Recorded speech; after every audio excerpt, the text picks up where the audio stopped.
ይህ ጣፋጭና ለአይን የሚማርክ የልጆች ጣፋጭ ከረሜላ ወይንም ጄላቲን ከምን እንደሚሰራ ያውቁ ኖሯል?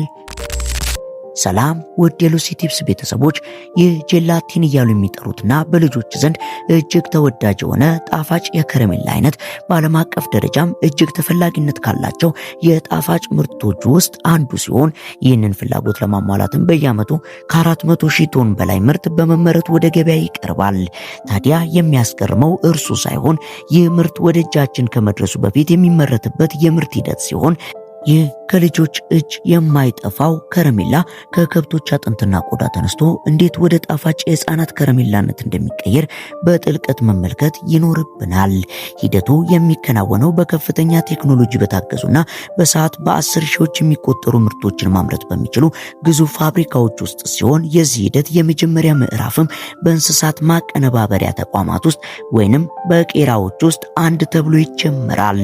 እዚህ ቦታ ለጄላቲን ምርት ወሳኝ የሆነውና ኮላጅን የተሰኘው ፕሮቲን የሚገኝበት የመጀመሪያው ስፍራ ነው። በስጋ ቤቶችና በሱፐርማርኬቶች ውስጥ ለተመጋቢዎች የሚቀርቡት እንደ ስቴክ፣ የጎድን ስጋና ሌሎች ምርጥ የተባሉ የስጋ ክፍሎች በጥንቃቄ ተለይተው የሚቀርቡ ቢሆንም ለምግብነት በቀጥታ የማይውሉትና ብዙ ጊዜ እንደ ተረፈ ምርት የሚታዩት አጥንቶች፣ ቆዳዎችና ጅማቶች ግን ለጄላቲን አምራቾች ውድ ሀብቶቻቸው ናቸው። ምክንያቱም ጄላቲን ያለው ቅርጽ እንዲኖረው የሚያደርገው ተፈጥሯዊ ኮላጅን በብዛት ተከማችቶ የሚገኘው በእነዚህ ለምግብነት በማይፈልጉ የእንስሳት ክፍሎች ውስጥ በመሆኑ እነዚህ ጥሬ ዕቃዎች ከቄራዎች ከተሰበሰቡ በኋላ በልዩ የማቀዝቀዣ መኪኖች ተጭነው ወደ ጄላቲን ማምረቻ ፋብሪካዎች በገፍ ይጓጓዛሉ። እንደ አጥንትና ቆዳ ያሉት ዕቃዎቹ ወደ ፋብሪካው ግቢ እንደገቡ የመጀመሪያውና ወሳኙ ተግባር ንጽህናን ማረጋገጥ ስለሆነ ግዙፍ ወደ ሆነው ስቴንለስ ስቲል ታንከሮች በመገልበጥ የመጀመሪያው የጽዳት ሂደት ይጀምራል። ተረፈ ምርቶቹ ከቄራ የመጡ እንደመሆናቸው መጠን በላያቸው ላይ ሊኖር የሚችለውን ደም፣ ስብና ሌሎች ቆሻሻዎች ለማስወገድ በፈላ ውሃ በከፍተኛ ጥንቃቄ በደንብ ይታጠባሉ።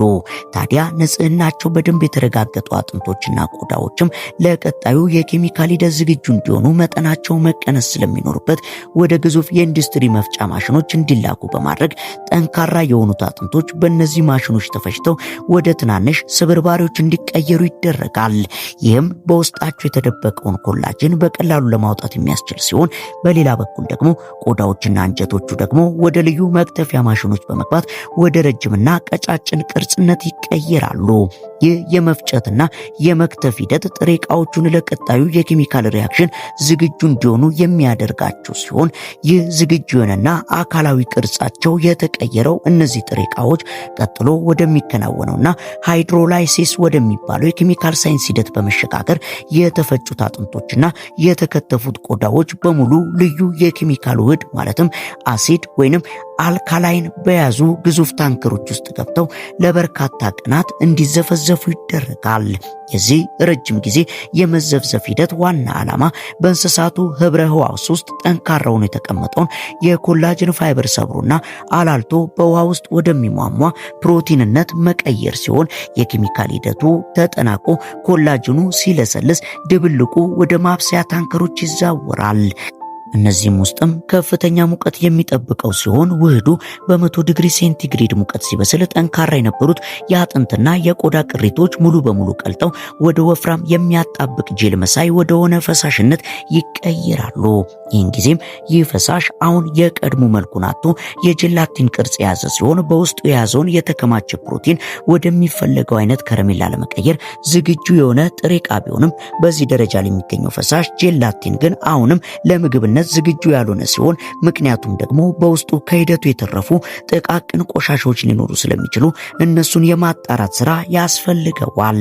ፈሳሹም በከፍተኛ ቴክኖሎጂ በሚሰሩና እጅግ በጣም ጥቃቅን ወንፊት ባላቸው የኢንዱስትሪ ማጣሪያዎች ውስጥ በማለፍ እነዚህ ማጣሪያዎች ለጄላቲኑ ጥራት አስፈላጊ የሆነውን የኮላጅን ፕሮቲን ሳያስቀሩ አላስፈላጊ የሆኑ ቅንጣቶችን ብቻ ለይተው ያስወግዳሉ። የተጣራው ፈሳሽ አሁንም ቢሆን ከፍተኛ መጠን ያለው ውሃ በውስጡ ስለሚይዝ ወደ ማድረቂያ ሂደት መሸጋገር ስላለበት ቫኪዩም በተባለ ዘመናዊ ዘዴን በመጠቀም የጄላቲኑን ጥራት ሳያጓደል በውስጡ ያለው ውሃ ብቻ ተኖ እንዲወጣ ይደረጋል። ውጤቱም ማር የሚመስል ውፍረት ያለው ንጹህና ምንም አይነት ቆሻሻ የሌለው የጄላቲን ውህድ የሚወጣው ሲሆን ይህን ሁሉ ፕሮሰስ አልፎ የመጣው የጀላቲን ውህድም አሁን ላይ ቀለምና ጣዕም የሌለው ስለሆነ ወደ ጣፋጭነት የሚቀየርበት ወይንም ነፍስ የሚዘራበት ደረጃ ላይ ይደርሳል ማለት ነው።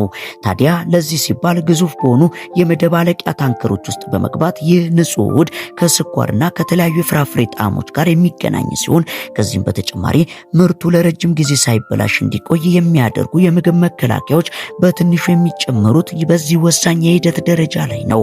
ከጣዕም ቀጥሎ የሚመጣው ለአይን የሚማርከው የምርቱ ቀለም ደግሞ ሸማቾችን በተለይም ህፃናትን ለመሳብ ወሳኝ ሚና የሚጫወት በመሆኑ ከፍተኛ ትኩረት የሚደረግበት ሲሆን በዚህ መሰረትም ተፈጥሯዊ ወይንም ሰው ሰራሽ የምግብ ቀለሞች ወደ መደባለቂያ ታንከሩ በመግባት እንዲደባለቁ ይደረጋል።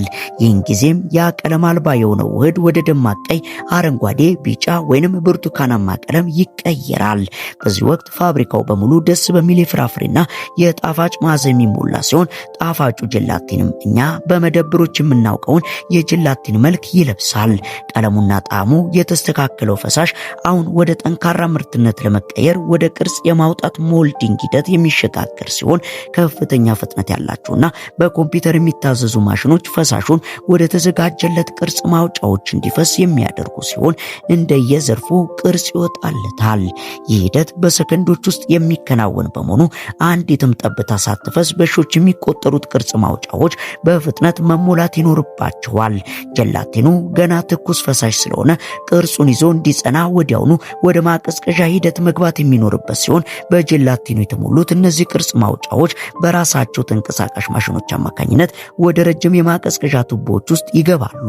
በእነዚህ ቱቦዎች ውስጥ የሚነፍሰው እጅግ ቀዝቃዛ አየር የጀላቲኑን ሙቀት ቀስ በቀስ በመቀነስ ፈሳሹ ወደ ጄል ወይንም የረጋ ፈሳሽነት እንዲቀየር ያደርገዋል። ይህ የማቀዝቀዝ ሂደት ለ20 ደቂቃ ያህል የሚቆይ ሲሆን በቅዝቃዜ የጠነከሩት ጀላቲኖች ከማቀዝቀዣው ሲወጡ ከነበሩበት ቅርጽ ማውጫ ለመቆረጥ ተራ የሚጠብቁ ሲሆን እንደ አስፈላጊነቱ በልዩ ቢላዎች ወደሚፈለገው መጠን እንዲቆረጡ ይሆናል ማለት ነው። አሁን ላይ ምርቱ ቅርጹን ይዞ ቢጠናቀቅም ወደ ገበያ ከመላኩ በፊት እጅግ ጥብቅ የሆነ የጥራት ቁጥጥር ማለፉ የግድ ስለሆነ በዚህ ደረጃ ዘመናዊ ካሜራዎችና የሌዘር ሴንሰሮች እያንዳንዱ ምርት በፍጥነት በመቃኘት ቀለሙ፣ መጠኑና ቅርጹ ትክክል መሆኑን ያረጋግጣሉ። ከማሽኖች በተጨማሪም የጥራት ተቆጣጣሪ ባለሙያዎች በዘፈቀደ ናሙናዎችን በመውሰድ የምርቱን ጣዕምና ጥራቱን በመቅመስ የሚያረጋግጡ ሲሆን መስፈርቱን ያላሟላ ወይንም ትንሽ ጉድለት የበት ማንኛውም ምርት ወዲያውኑ ከመስመሩ ተለይቶ እንዲወገድ ይደረጋል። ሁሉም ነገር ትክክል መሆኑ ከተረጋገጠ በኋላ የመጨረሻው ምዕራፍ የሚሆነው ማሸግና ማከፋፈል ሲሆን በከፍተኛ ፍጥነት የሚሰሩ የማሸጊያ ማሽኖች እያንዳንዱን የጀላቲን ምርት ንጽህናውን በጠበቀ መያዣ ውስጥ በማስገባት አየርና እርጥበት እንዳይገባ አድርገው ያሽጉታል። በመጨረሻም በካርቶን የተደረደሩት ምርቶች ወደ ተለያዩ የዓለም ሀገራት ለመጓጓዝ ዝግጁ በመሆናቸው በዚህም ከአንድ የእንስሳት አጥንትና ቆዳ የተነሳው ጉዞ በሚሊዮኖች ለሚቆጠሩ ህፃናትና አዋቂዎች ቤት ጎራ ይላል።